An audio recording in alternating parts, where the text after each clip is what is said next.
Hello and welcome to Across Louisiana. My name is Steve Sawyer, your host for the program, and thank you so much for being a part of the show today. Our first guest is Ariel David. Ariel is the project lead for the Armed Forces Network of Louisiana and the Wounded War Heroes. She's got some great stories to tell about what these organizations are doing for our military folks out there, and they have a golf tournament coming up on September the 11th. Anna Zorrilla is with us. She is the CEO of the Louisiana SPCA, and Anna has been on the show many times, and she's brought a special friend, Sparky, that will be on the show today, and she's going to be talking about many of the programs that are involved in the SPCA, and I guarantee there's a lot of programs that they do, much more than just adoption services. And finally, Earl Randall III. Earl is the New Orleans Field Office Director for HUD, and he's going to be here talking about programs that HUD gets involved in, and also a program that Cox is very proud to be a part of, Connect Home. And we're very happy to have Earl on the show talking about that. Again, Steve Sawyer, Across Louisiana. Thank you so much for being a part of the show. We'll be right back.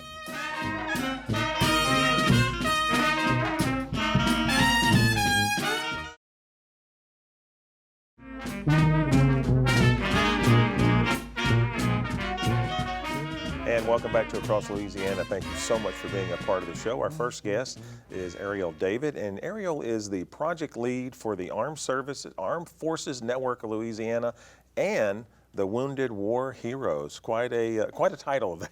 Yes, it is. Ariel, thank you so much for taking time to be on the show. It's such an important organization that you work for and that you represent. Talk about, if you will, real quick, the mission of the organization and some of the programs that you guys are involved in.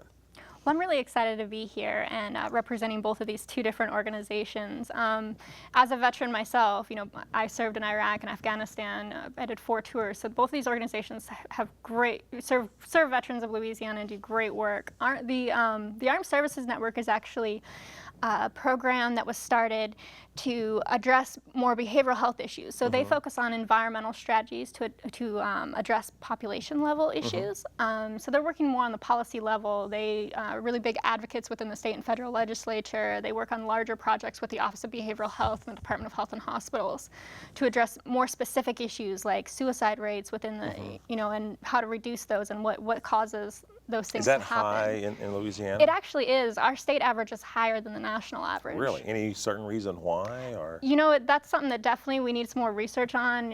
It would be great to get some more funding within the state to, actually look into that and see what's actually going on within our state and why we're seeing that.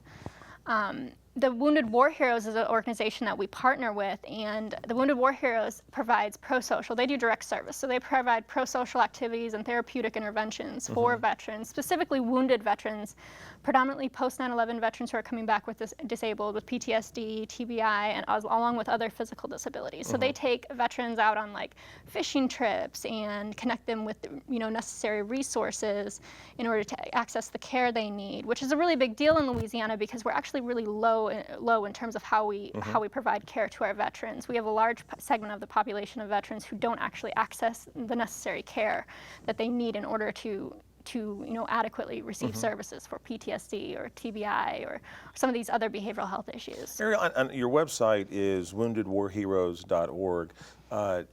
All the information can be found on the website about the program. If veterans need help, they can go to the website. Yes, absolutely. Is it an organization, too, that you need volunteers for different programs that you're involved in? And I mean, if I was looking to help, this would be a good organization I could... Absolutely. Both the Wounded War Heroes and Armed Services Network are very volunteer-oriented. The Wounded War Heroes is a solely volunteer organization. Not a single staff member is paid, or not a single board member is paid, so 100% of their funds goes directly to the veterans and service members. The Armed Services Network is limited staff, so predominantly their funding that they do have goes directly towards their research and their services, and in order to advocate better and serve the veterans better within the state. So, and the Armed Services Network is actually a federally funded entity, federally and publicly funded. So. So it's a combination of both. Well, speaking of funding, I know that you've got a golf tournament coming up on 9/11. What an appropriate day for a golf tournament. It's going to be at the TPC.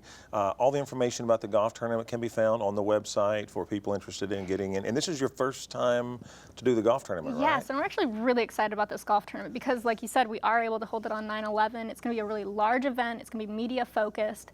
We're going to have over 200 golfers, including wounded warriors, including veterans, active duty service members, reservists, out there on the course with the other golfers. That's awesome. We have over 50 corporate sponsors already. It's going to be a very large event. We're super excited. And not only is it an opportunity for us to raise some funds for us to be able to, implement our programs that we have across the state, but it's also an opportunity for us to raise awareness about some of these issues, especially some of the issues like suicide and the need to increase access to behavioral health services across the state and stuff like that we don't normally have an opportunity on such a large scale to talk about. Well, good luck on the golf tournament. Thank you so much for the programs that you and guys are involved in. Most importantly, thank you for your service to the country. Greatly appreciate that. Please continue to come on the show, talk about the organization and things that are coming up. Again, the website is woundedwarheroes.org. Ariel, thank you again. We appreciate it. We've got a couple more guests. Stay with us. We'll be right back.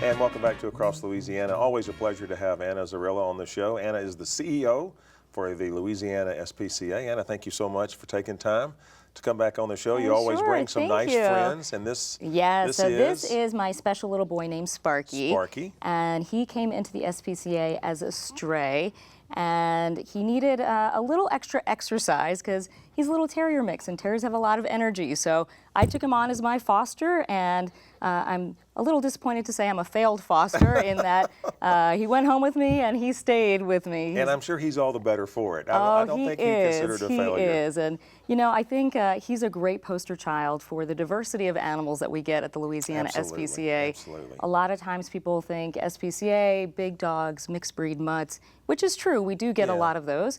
But we get them all. We get little dogs, we get fuzzy dogs, we get young ones, older ones, calm ones, very high energy ones. And so I always tell people, that they should come and take a look because you just never know that, what kind of dog you might find, or cat for that matter. Absolutely. And, you guys are always I've seen you at the different pet stores around with the adoptions and things like that.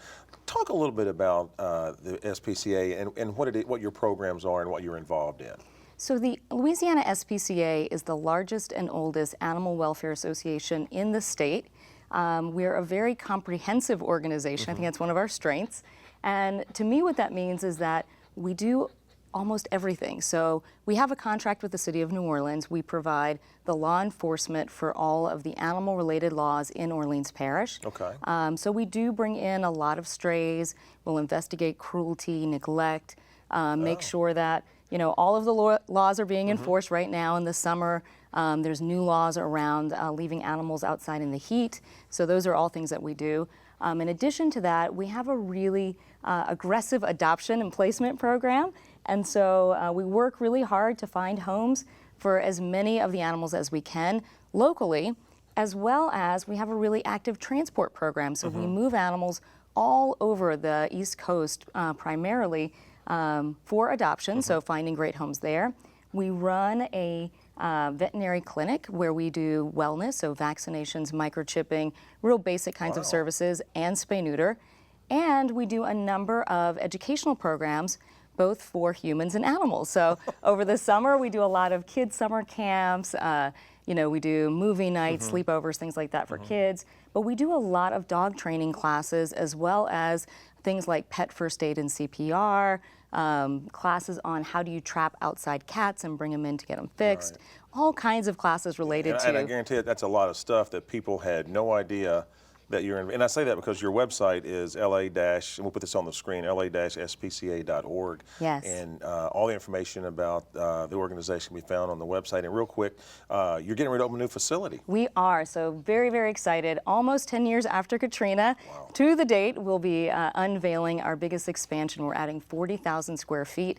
all new classroom spaces, all new adoption wing for all the kitties and puppies and other little critters that we get. Brand new veterinary clinic, beautiful yards for all of the animals to be able to go out and exercise, and new offices. So all weekend long. Will be... same address, 1700 Mardi Gras Okay. Boulevard, 11 a.m. to 2 p.m. on the 21st, 22nd, and 23rd. We're doing workshops, promotions, classes, all free. You can bring your critter or leave them at home. If you're looking for one, it's a great weekend to come out and see them. Or if you're just looking for a fun thing to do with the family, that's awesome. come on out and check out our new facility. So it's going to be really great. If I was looking to adopt, SPCA is one of the first places I'd want to go. So it's okay just to come to the facility, Absolutely. look, ask questions. I mean, We that's encourage kind of what you people to come out, specialize in. exactly, come out and talk to one of our staff members. They really can help you try to identify what would be the best match for you in terms of your lifestyle, in terms of the amount of time and energy you have to give to one of these little critters. The other thing I would encourage people to do is go on our website, like you said, la-spca.org. We have a live feed of all of our adoptables, so the moment they become available, they're on the website. Okay. The moment they get adopted, they come off, or just come by and visit. That's great. Anna, thank you so much for what you do for our animals. You can definitely tell your heart's into it, and we appreciate that. Please continue to come on the show. Thank you. Bring friends. I will. will. We love to meet the new friends. Stay with us. We've got one more guest. We'll be right back.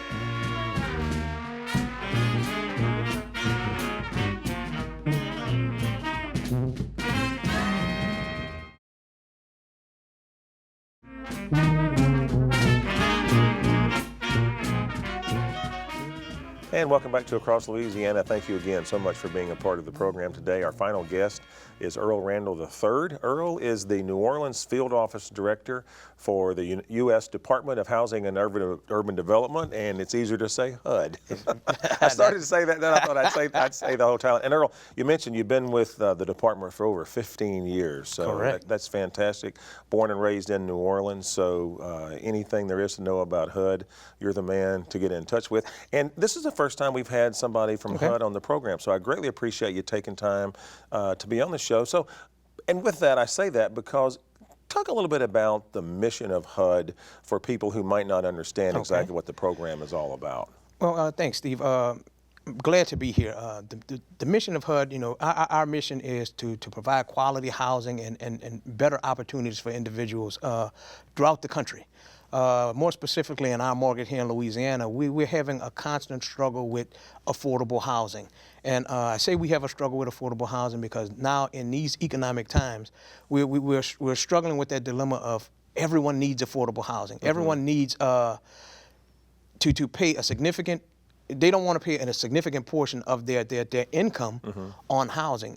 We deal with situations where individuals are what we call rent stressed, or individuals that may be paying mortgages that they're paying a significant portion of their income on housing needs, and that makes us fight with what's affordable. Yeah. And so, you know, we're trying to combat that really across the board. But HUD not only deals with just rental housing and mortgages, but, you know, we have core programs that deal with community development and economic development. Oh, that's awesome. One of our major programs is what's called the Community Development Block Grant. These funds are given to our entitlement cities and our state to provide community development opportunities, economic development opportunities, critical infrastructure opportunities. I tell people all the time, if you look at your community, it's pretty much a HUD dollar somewhere in that community. HUD played a significant role in disaster recovery.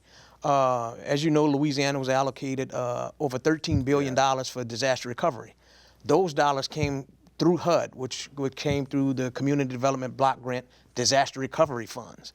So we played a major role in the city's recovery as well as the state of Louisiana. Yeah. Earl, let me add, real quick before we run out of time, there's a program that we're involved in now, Cox and HUD are partnering together. President Obama just made the announcement. It's called Connect Home. Talk a little bit about that program. Okay, Steve, Connect Home is a very important initiative that the president launched.